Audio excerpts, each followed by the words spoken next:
best of everything. I am Ruben Paul, and of course, I'm joined by my brother from another mother, the one and only, the annoying one, Mr. Johnny Sanchez, man. 2 What's weeks up? off, man. How you doing, brother? We've been What's off. up? I'm good. I'm good. Nice backdrop. Hey, man, I got to do whatever I can to make it work, bro. I got to do it. Here's the weird thing. I'm pulling you up on Facebook, but your fan page isn't coming up. Really? Yeah, just the one where you're in the black shirt, not the white shirt. That's weird. Why is that? I don't know. You know, I've lost people before, people have gone off of my friends thing. Oh, you know what? I'll put fan page. Ruben Paul. I'll put fan page. On Facebook, for you guys listening, you can find me at Ruben Paul Comedy on There Facebook. it is. Yeah, I had to put in fan page before, dude. You would pop up with the other one. Got you. How you doing, man? What's been going on with you, brother? Well, see, it's been 2 weeks. That's right. So, just been spending a lot of time with B, extra time with B, which has been great. And I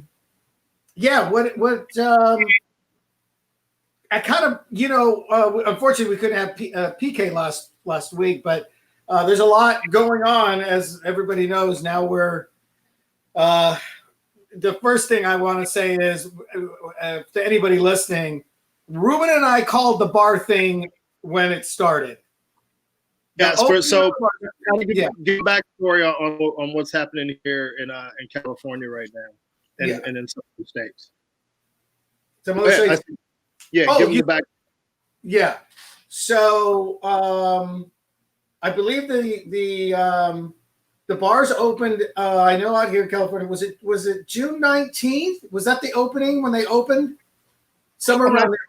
Yeah, it was somewhere in mid-June where California opened bars back up, and people were taking full advantage of it. Yeah, and I remember you and I were talking, and we were both like, I don't know about this, man. And then, but we both said, well, if people are going to be in there with masks and this kind of, I think we both visualize people, keeping their mask or their scarf, and then they would just like bring it down and take a drink or whatever. But remember I walked into the Naughty Pig down on Sunset because Mike Davis was like, hey, you want to come down? We're going to go. Oh, that's right, they're open. And I walked in and nobody had a mask on, and they're all sitting around at tables within a couple of feet of each other. And obviously there's no way there's 6 feet in between the tables. So it wasn't like it was one family. You know what I mean? Which, is interesting, Johnny. Obviously you got invited to go, but for me personally, I just wouldn't want to even go to a bar if I had to wear a mask. You know what I mean? I would kind of just wait until, they tell us masks aren't necessary, because that doesn't seem fun to me, to have a mask on, pull it down, grab a drink, put the mask back up, and then trying to have a conversation through a mask in a bar would just annoy me after a while, where I'd be like, you know what, let me just go home, and drink, even though I don't drink alone, but you know what I mean? I just, I don't really get that whole thing, man.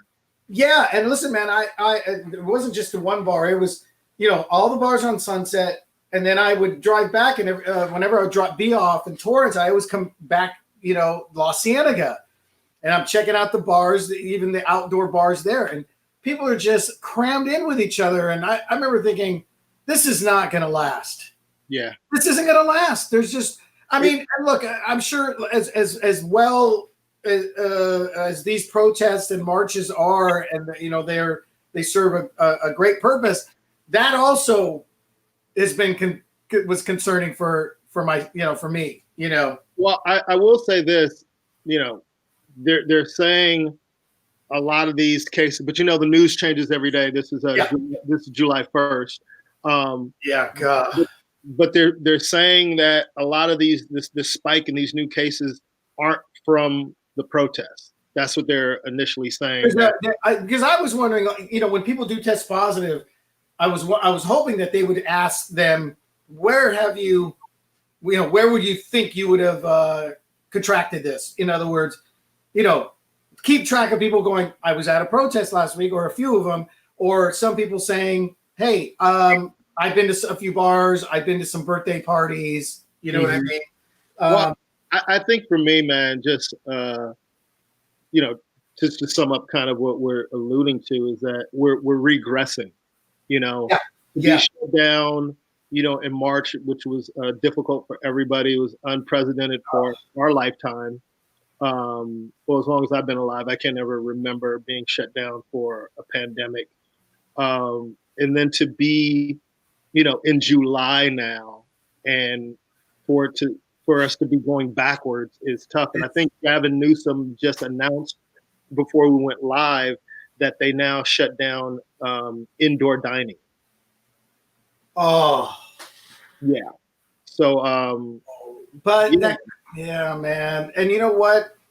I went in. Hold on, man. I'm having a hard time when I'm getting ready to share this. There's other names popping up to share it with, and I don't want that. Why won't it let it just share? I have no idea. That's never happened to me before. So underneath it's like High Desert Comedies, Ultimate. Why are they popping up before I share it? I have no idea, bro. That's weird. All right. I was telling you, I read an article where this journalist went into a bar and just approached a group of people who didn't have masks on, non-confrontationally. Yeah. He just basically was like, hey, why aren't you guys wearing masks? And, just out of curiosity, he just, wanted to know. Because, people get really combative. Like me and you have talked about, we've seen people scream at security guards for telling people, hey, you need to have a mask on. And people are getting more and more irate, and they're just doing their job. Like literally they can lose their job if they don't, tell you, hey, you need to have a mask on. But back to the story, he interviewed a group of people, and I guess they ranged anywhere from 21 to 35. Mm-hmm. The group. Oh. And basically their response was, hey, we know the risks with COVID, and we're not taking care of any old people. We're not around any old people. So it's our choice, whether to wear the mask or not. Like we know the risks involved, and, we feel comfortable not wearing a mask. But that in lies the problem. The problem is it's not about you. It is probably not about me or you. Me and you are in fairly good shape. And if we got it, thank God, hopefully, we'd be able to beat it if we did get it. Yeah. But it's about who you could be possibly transmitting it to. Exactly. Maybe you aren't taking care of your mom or your dad or your grandparents or somebody older who falls into the risk categories, but you could be next to somebody in a bar who does. Yeah, right. That's that's the purpose. Exactly. Yeah. And it's really disheartening. And me and you are on the same page in terms of I've really followed the rules regarding this quarantine. I haven't been around a lot of people. I take precaution. I'm still doing hand sanitizer. I'm still washing my hands like crazy. And another episode, with Black people, it's tough.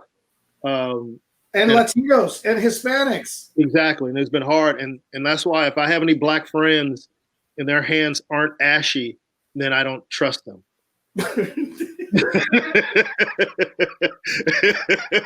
You got to have ashy hands, man. That means you're washing your hands constantly. Yeah. I'm washing my hands constantly, Johnny. And, I'm not carrying hand sanitizer and lotion. I'm just going to carry the hand sanitizer and have the ashy hands. So, If you see me, my hands are ashy, and you know I am washing my hands constantly and thoroughly, man. Okay, but to that, they do have hand sanitizers and these little cleaners that do have. Some of them have Moisturizer? huh? What, they have some type of moisturizer in there? Have aloe. Some of them have aloe in it. Nah, man, just give me the raw alcohol. Oh, you want straight alcohol? Yeah, I want to hear. I want to feel it tingling on my hands when it's going, man. I know those germs are being killed, man. It's just, when you think about it, Johnny, it's just it's crazy because we see, like, I know people who haven't seen their parents in months. I haven't seen my parents since January. Wow. And I know you usually would take your daughter up there to spend some time. I would have already made a few. I would have made a few trips already since she's been out here since March. So, yeah. And I'm just doing it because I'm like, it's interesting. Jennifer was just telling me she had to go to AAA. They just needed some. She had a registration smog, all that done like a month or so ago, but she needed somebody to inspect it, and then they give it the okay, and then they can give you the plates. So she's out there. She's outside in line at AAA. This is a perfect example of people. The problem with people, with human beings that are dumb. They ask you two questions. If you say yes to one of them, you have to say no to both of them. Otherwise, you can't come in. There's a guy in front of her. She's behind him. They said, have you tested positive for COVID-19 in the last 14 days? And have you been around anyone who has tested positive in the last one? He said yes to both. And then the lady goes, oh, well, hold on, wait. Stand over here. They were outside, and she's like, you need to go over there. We'll talk to you in a second. And, Jennifer said she immediately backed up. So this guy has tested positive within the last 14 days, was around somebody who was tested positive in the last 14 days, and he was going down to AAA thinking he could just go inside and take care of his vehicle business, dude. Oh, dude. So right there is a perfect example of somebody not only tested positive, but was also around somebody. That just goes to show you the mentality of some of these people. So they were like, we have to take care of you. Got to call in and we'll take care of you. Give us your information, but you can't be here. You can't come inside. And Jennifer was just going, what are you even doing? Thinking that you can just go into a place of business, man. So, yeah, I just, like we've talked about before, I think one of the major issues is there's so much misinformation out there. And I think the number one problem is if the people if our leadership, it's like we have no leadership. If the main guy in the White House thinks that it's not a big deal or acts like it's not a big deal and doesn't wear a mask, like what message does that send the country? And sure. That's what the country is really divided so much in a lot of different things with race and all these other things. But also when it comes to this COVID-19, there's some people who take it seriously and then there's some people who don't. Like it seems like there's no one in the middle with this thing. Either you're super precautious about everything or you don't give a damn about it at all, and you think it's just the flu. And I've heard so many people just compare it to the flu. The flu, right? Yeah, and it's tough, man. Like it's frustrating. Some comedy clubs are starting to open across the country, in other cities, but Los Angeles doesn't seem like we're going to open anytime soon, man. Even the Comedy Store was going to just open up the bar without doing any comedy. Right. They were going to open their patio. Oh, they're not going to do that now, probably, right? No, yeah, they shut that down. They shut it down last week because that's when they were planning to open. I think it was last Friday. Hey, what up, Alfred Robles? Hey, my cousin Cecilia is watching. So it's like when you think about that, bro. Comedy is obviously a huge part of our lives. The amount of times we perform, during the course of a week, just here locally in Los Angeles, whether it's at the Factory, the Comedy Store, the Improv, the Ice House, Comedy and Magic Club. I mean, for all these places to be shut down, and we've discussed doing shows, virtually online, and that's great, but it's still not the same as performing I'd rather do an outdoor one with people spaced. I'd rather do that than a virtual, because I'll have to ask. Now, wait, Johnny. Have you done a virtual comedy show? I only did the streaming with no audience. See, so I have to go to virtual. Well, no, you should. And I know you think because you're physical, but I'm here to tell you, Johnny, you're not as physical as you used to be. No, I know. But I couldn't imagine doing stand-up, doing my material like this right now, just like this. Yeah, I think you can. I think you're naturally funny, man. You can get away with it, and you're still, have that manic, energy that you have. But there's something about. Look, if I was a comic who used to sit on the stool while I was doing my stand-up, then I'd be like, oh yeah, this is what I do anyway. But Well, you mean like Carlos Oscar? Like if you sat on a stool like Carlos Oscar? Wait. Yeah. So comics who sit on stools. I mean, Carlos sits on stools. I know Brett Ernst started sitting on stools. Yeah, he started doing the stool. Yeah. Who else?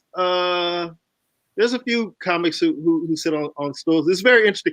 I mean, to be honest with you, I have sat on a stool on stage, but I prefer. I don't. It just depends on my mood. Like sometimes if it's a smaller crowd, it just depends. It just depends. I don't do it a lot. I just prefer standing up. You know what? I feel like for some reason. I don't know, man. It's a. This is gonna sound weird, but it's like a blood flow thing. I feel like when I'm standing, the blood is flowing better. I get laxative. I feel very like I feel a little more lethargic when I sat down on a stool to do something or to talk. It just doesn't. So that I feel like I would rather stand and do. If I was going to do virtual, I'd rather stand and do.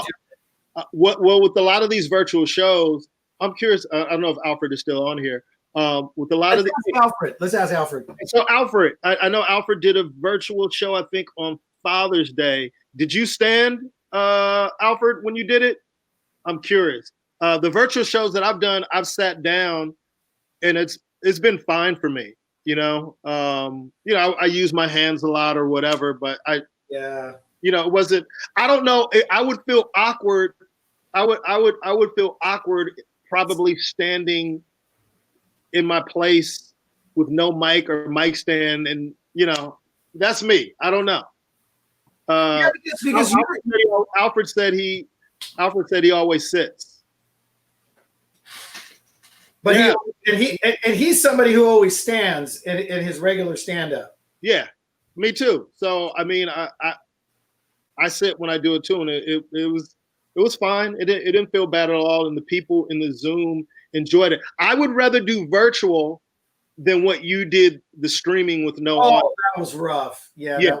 I would rather do that. But shout out to Jamie for even employing comics during this pandemic, man. Absolutely. It's not an ideal situation to do stand up with no audience, and you're doing it straight to the camera. But for comics to be able to pick up, some cash during this time, man, salute to him, man. Yeah, Jamie's great about that, and it's not like he's just been doing 1 or 2 shows a week. I mean, he's been doing 5 shows since middle March, man. Yeah, that's a lot. That's paying a lot of comics right there. So, it's weird because we were talking about last night, texting back and forth, watching America's Got Talent, because that was their first show without an audience. And I feel like for singers and performers and acrobatics and all this other stuff, magicians, it's not that big of a deal. But for comics, it's a way bigger deal. Yeah, Alfred just said, let's start a Zoom tour. Dude, but it's not a bad idea, because here's what you do. You just we pick a city, right? and just invite people from that city to Yeah, be. and then everybody has their little opening thing. Man, good to be here in Miami. That's not a bad idea, dude. You would just we let him into it. Yeah, but here's the thing, Johnny. I'm kidding. You know how you would do it is, first of all, you'd have to strategically market to whatever city. Like, hey, this is just for Texas people or Dallas or whatever city. This is just for Dallas. And you hit people up for Dallas. This is for Fresno. So, you would just have to. But what about people who just want to watch us and they'll be like, oh, man, we're close. I live in San Diego. I can't watch. Hey, now you can't do it. You got to screenshot a utility bill from your city to be you got to screenshot your utility bill to be able to come into our Zoom. It is possible, dude. It really is possible, because remember with Mike when he was talking to us about strategic marketing, to certain areas. Okay, but if you're going to do that, doesn't it seem like the material needs to be tailored to that city? But it's just like what we do on the road, Johnny. We would just do, man, I took a shitty virtual tour of Fresno, man. I think it was. That's interesting, man. You just say whatever city you on, you just took a shitty virtual tour of that city. Like, man, your city sucks, or whatever you're gonna talk about. You're right. Because you could do virtual tours first. You can go on their local, whatever their sites are, and you go, hey, I just did a virtual tour of Seattle. Couldn't see much because the camera was wet the whole time. I mean, some shit like that. You know what I mean? Thank you, Alfred Robles. Alfred just said, Johnny, you think about it too much. And that is Johnny, man. That is Johnny.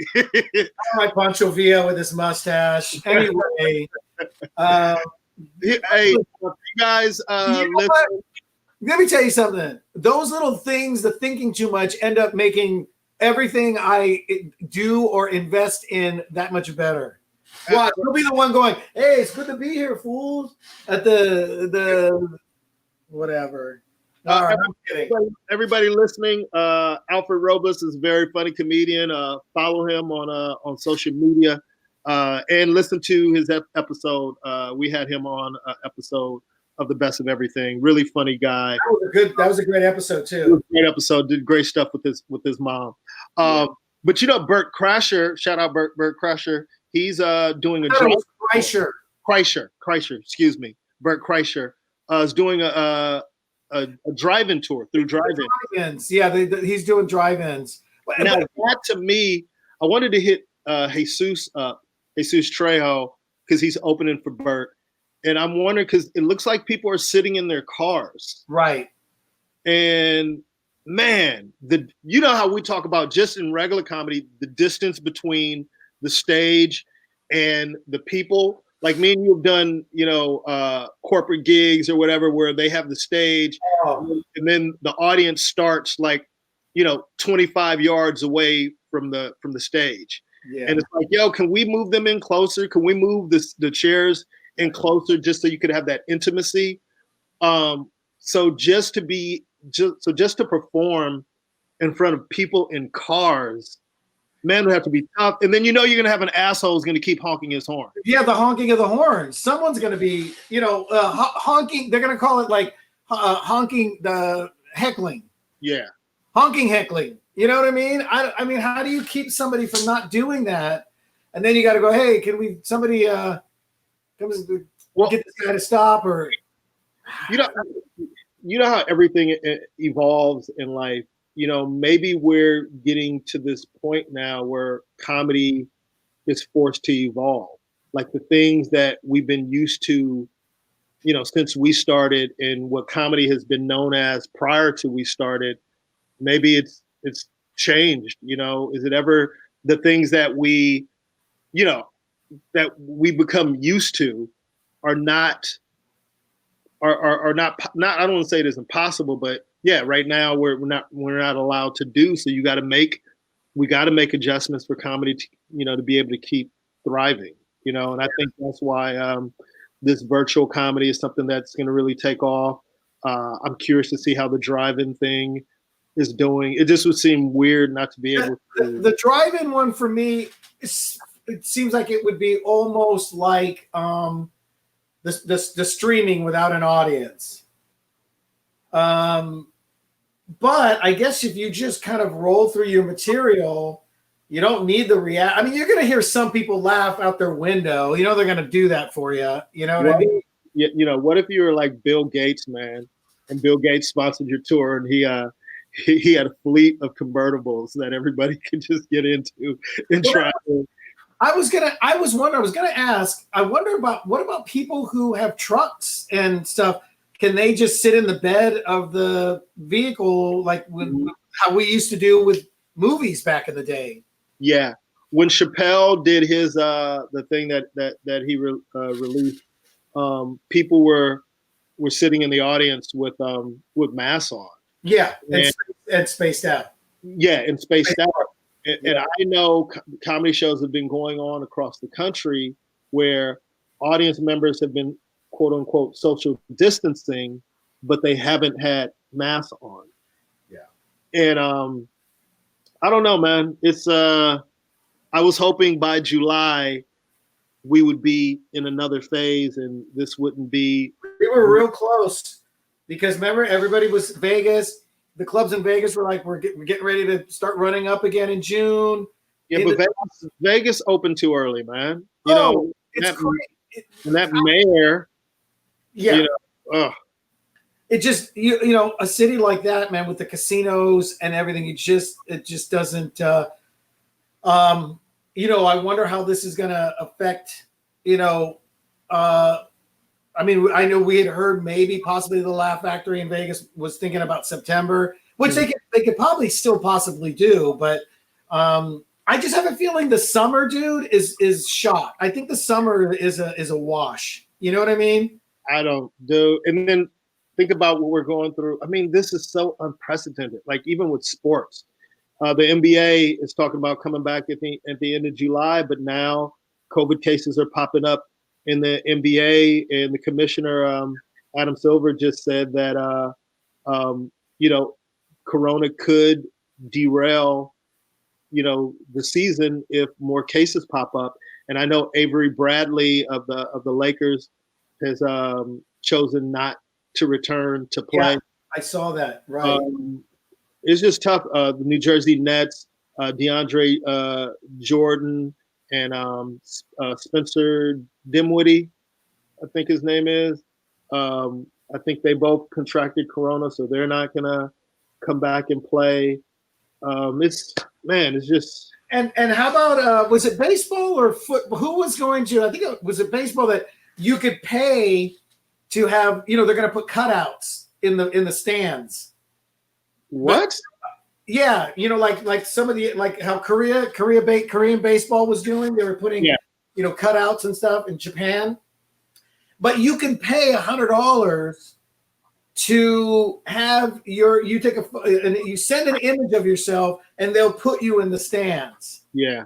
And isn't it funny, man, how obviously we know in America sports is huge. I mean, sports is huge all over the world, but especially baseball. I'm sorry. Alfred said it's baseball. By the way, I could see you and Alfred paying so that you guys, your image would be next to each other at a Dodger game. Alfred is my Dodger homie, man. We go to games. We've been to playoff games together, World Series games together. But what I was about to say is, we know. No, you're fine.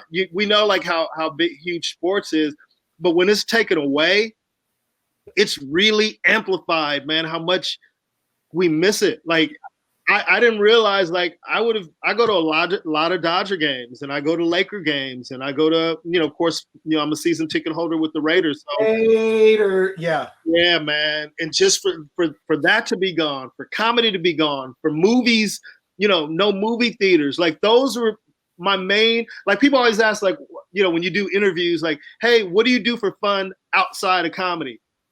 I go to games. And I go to the movies.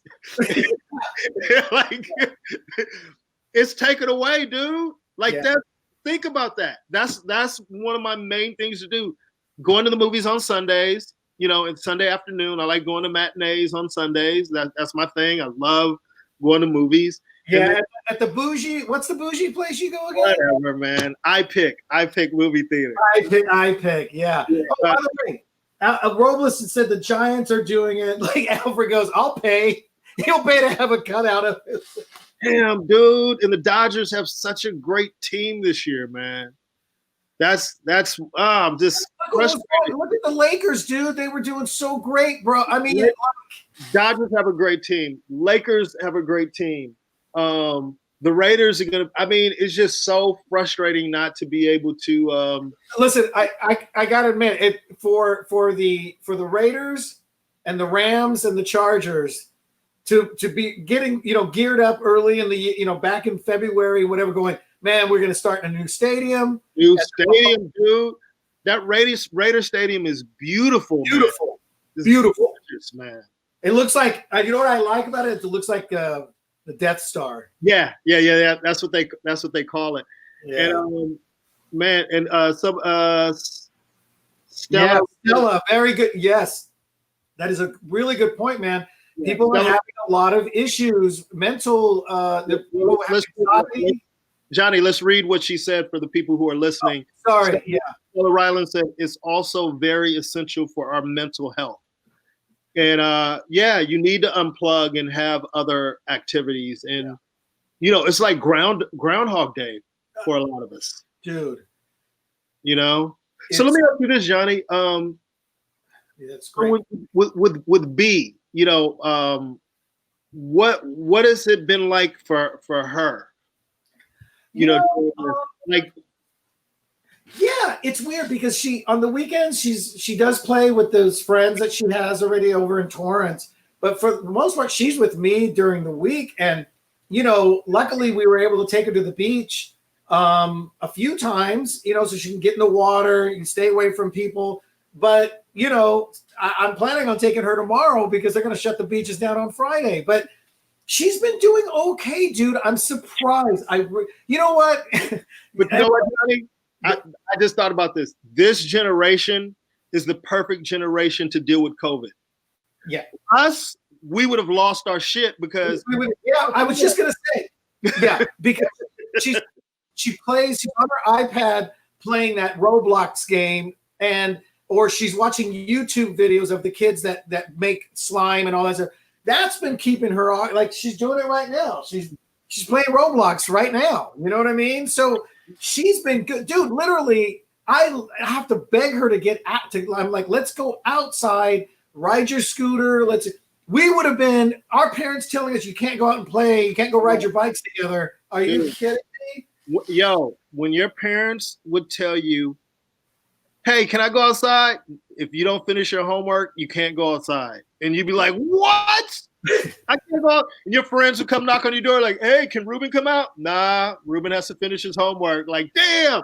Nowadays, they don't really, it's so different, Johnny. Yeah. Like, I went to my old neighborhood. I drove through my old neighborhood probably in the early part of the year. And it's so different. I remember growing up, man, you drive down a block and the streets would be filled with kids. Kids. Yeah. Just, in the streets, and your parents are like, hey, stay out of the streets, look for cars, Like you don't even have to do that nowadays, man. Like that's not even something. It's just weird. And I don't know, are people having less kids? Excuse me. I don't know if people are having less kids now, but that too. I just remember, man, if you drove through my neighborhood in the 80s, you would see kids on every block outside playing, to the point where, dude, in my neighborhood, I grew up in Del Amo, shout out Del Amo, Carson, California. We would play against other streets. Like the street I grew up in, like we go, yo, we're gonna play the Nestor boys, or we're gonna play the Cowstock people. Like, and you could put a team together with just people on your street and go play basketball and go play baseball and go play football on the street with a Nerf ball or something. Yeah, dude, all that stuff, man. Yep. And now, like, these kids don't experience, I think, on that level. I was talking to Lionel B. Shout out Lionel B. And his son, they'll spend the whole day. Now, my generation, we started the video game era, playing video games, but I think we still had balance of Totally. outside and inside, to the point where your parents are like, hey, get off that damn game and go outside. Oh yeah, parents didn't want their kids in there that long, just sitting playing Nintendo. Atari for myself and probably you. Then came Nintendo, whatever. But like it's interesting because we'll drop B off with her friend Brianna, who's like her best friend, and they'll play for a little bit. They'll be on their scooters, and then Brianna will be like, "Oh, you want to go inside and get out and play Roblox?" And then they go inside. And we're like, don't you guys want to stay out here, like running and on the scooters? And, it's just weird, dude. Like we didn't want to be inside, Yeah. It was as much time outside and away from the parents. It was always a break from our parents. Break from the parents, and they got a break from us. Yeah. And also, I think we were more self-sufficient because of that, because of being outside. Like, I remember, going to the store and, buying a soda, buying a soda, going to buy candy, going to do all these things that Slurpees at 7-Eleven. Yeah. But now, kids are always with their parents, and their parents are buying everything, doing everything for them. I don't know. It's just a different time. I remember catching the bus. You know what I mean? Getting on the bus as a kid. Right. See that? Okay, I'm from a small town. From a small town. Yeah, you're from a small. No, let me tell you, out where you spend a lot of time now, but I remember going to the Delama Mall in Torrance from Carson and catching the bus down there. Going to Torrance and back was an all-day adventure. Oh. You know what I mean? And we were only in elementary and junior high school doing that stuff. Wow. Yeah, man. That's the one thing we didn't expect. The only bus system we had in Tulare was the Greyhound bus. There was a Greyhound bus stop for people that would. You know me, man.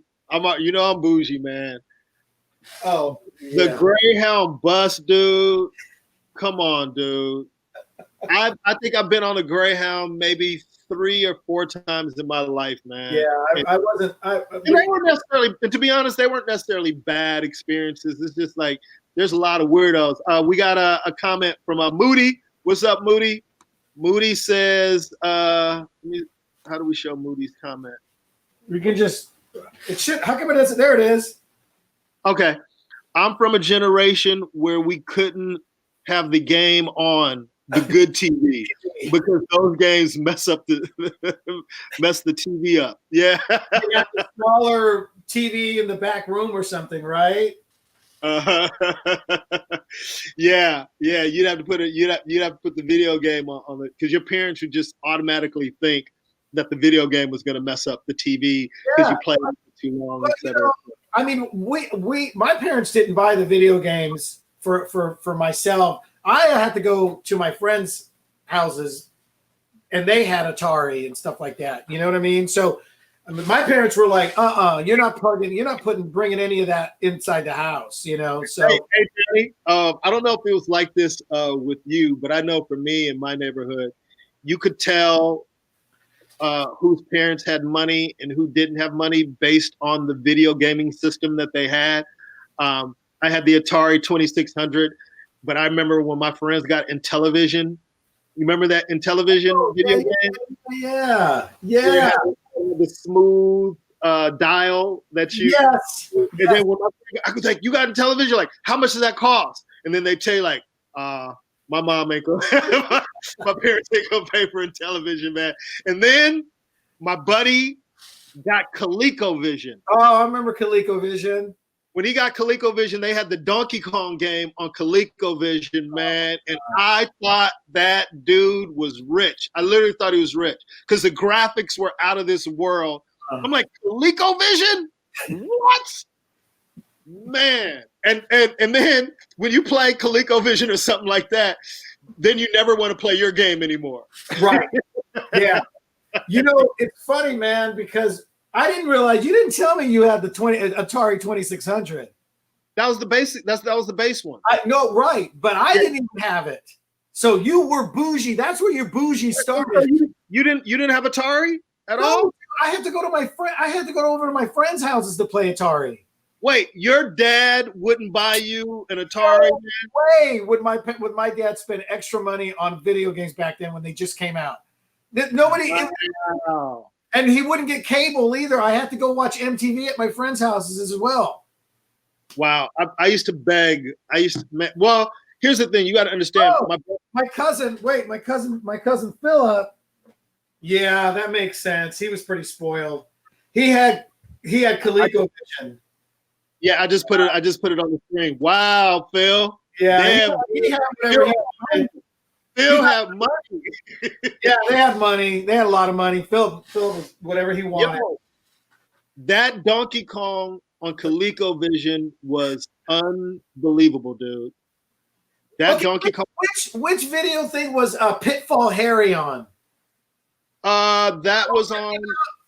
It was on Atari. Oh, that was Atari. Okay, because I had some cousins in LA, the Silvas, and they had a big screen. They had the big screen projection television, dude, which was the big deal. Anybody that had a projection television, they had money, and they had Pitfall Harry. I remember playing Pitfall Harry on a giant big screen projected, and I thought that was like the great. And I remember thinking that my cousins are rich, man. They've got a big screen projection and Pitfall Harry. I think I got away with it because, as you know, my brother and sister were so much older than me. Yeah. They were kind of out the house. So my parent, I was almost like an only child in a sense. You and I relate. We relate because there's a gap with my sisters. They weren't really around by the time I was 8. They were doing their own thing, man. I was always by myself, Moody had a comment.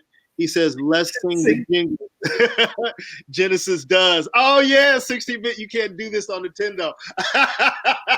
I wish I could sing. I can't remember how the song went. I do remember the song though. Wait, he can record himself. He can record himself and then put it in the comment, and then we can hear it. Oh, dude. Is that you? Yeah. But yeah, dude. But yeah, man, those memories, man. So but yeah, we would have gone crazy with COVID back then, not being able to go outside. This would have been. I mean, I think at the very least, well, you would have been fine because you had Atari, but I think about this, dude. Our parents would have basically been going, "You can go play in the backyard." Yeah. And that gets old after a while, playing with the dog and, I don't know if you had dogs. Did you guys have dogs? Briefly. Oh. My father didn't want to put up with it because, he felt like he would have to, do all the work. You know what I mean? You got to pick up their poop and you got to feed them too. You know what I mean? Yeah. Every parent starts off with saying, okay, if we get you a dog, you're going to have to take care of them. You're going to have to clean up. It's your dog. And then after 2 weeks, it's their dog. We're just like, did you feed the dog? Oh, my God. Exactly. Oh, man. But yeah, every kid wants a dog. It's hilarious. Exactly. Well, I had to set up in a different location, so I'm about to die down here. What's the matter? My battery is almost about to crash on this. Wow, we're at 45 minutes, dude. I didn't even realize it. Yeah. So I mean, I think this is a good welcome back. We'll be back next week. There's a lot of heavy stuff going on. I think it was kind of nice to keep it light on this one, and we'll get into the nitty gritty next week. Oh, and just one little message, of course. If there's any, not that any of our friends are like this, but if, white people, stay out of everybody's business, please. The nosy white people, you know who you are. Don't worry about if these people live in a place. Don't worry about if that's their car. Let them live their life. Now, we might have some white friends that know those white people. Could you please pass that on. Please. I feel like if I was white, heck, I probably even know some Hispanics that are like the nosy people, but I feel like if I was, there's got to be white people watching those videos when they're going, do you live here? And hey, is that your car? I feel like some of them have to sit there and go, oh, that's Uncle Hank right there. That's Aunt Carol. That's Aunt Carol for sure. You know what I mean? So everybody just mind your biz and don't throw a tantrum with the masks, okay? Just, I feel like the same people. Did you see I meant to send you that link to, here's eight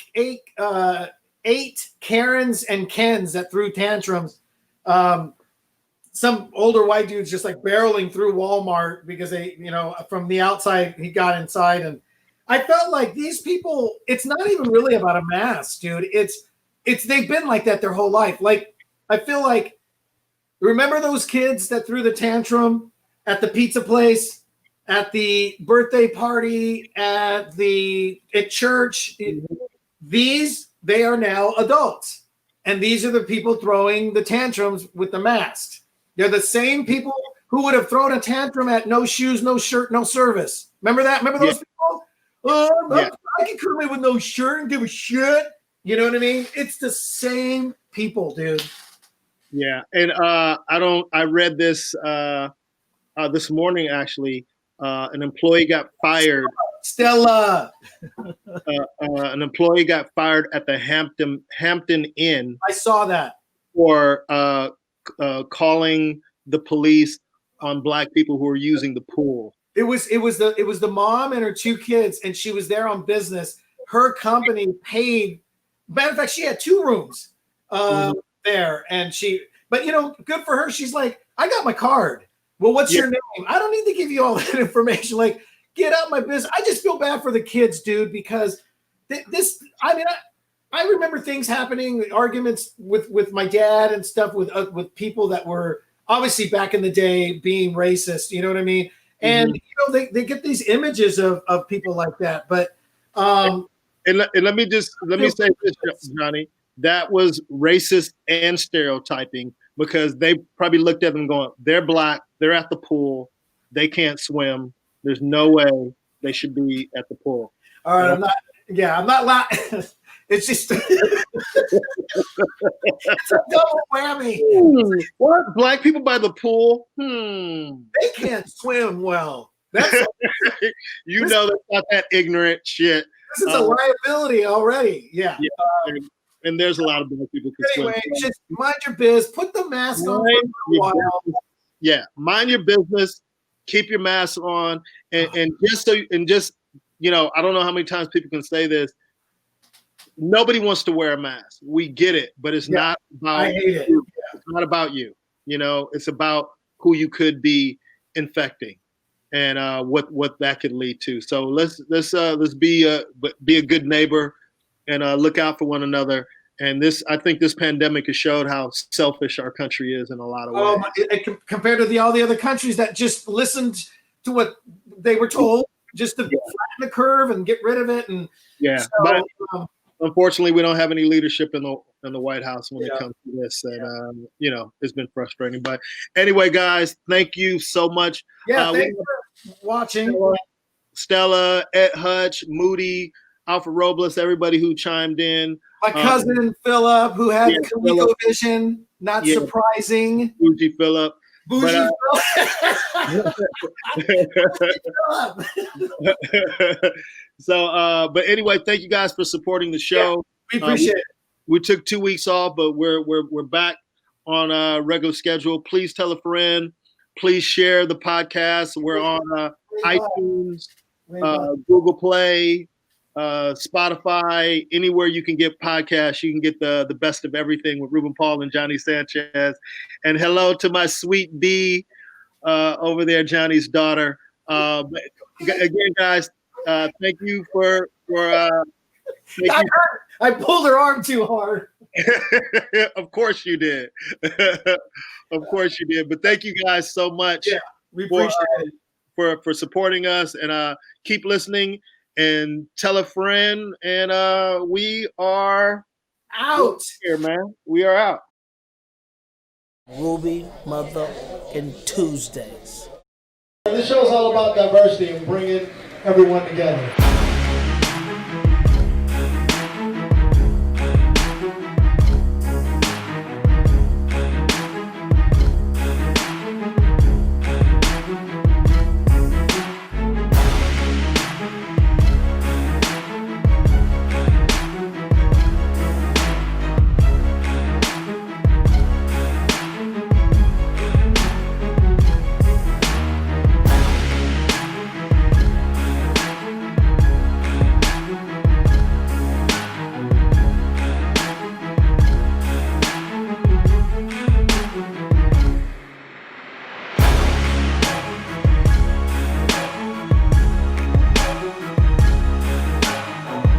You never know who you're going to see at Ruby Tuesdays.